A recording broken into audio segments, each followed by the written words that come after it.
So you need 500 grams of chicken, 3 sausages, 15 to 20 leaves of spinach, garlic, and 1 tomato. Also, you need 1 pack of penne pasta. So first of all, add 2 tablespoons of oil into the pan. Fry the garlic until it is golden brown. Fry until the garlic is golden brown. Then add chicken and also fry it until it is golden brown.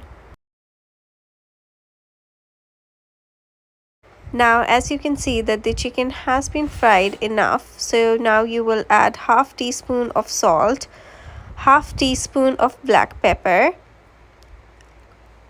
and now add sausages and mix it. Now add the spinach and fry it a little. Now the next ingredient is double cream. Add the double cream to the chicken.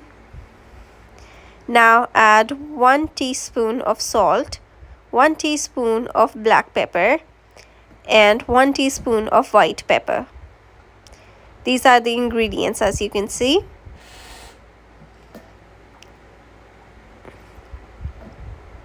Now add the tomatoes to the paste and then cover it for 5 minutes.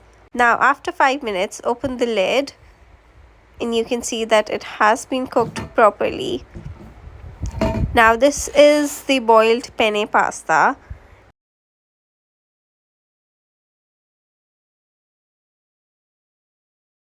Add the prepared chicken to the boiled pasta.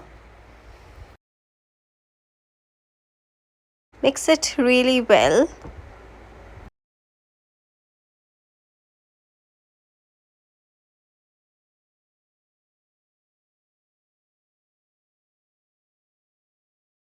Now cook it for 5 minutes and it's done. Now you can have your dinner.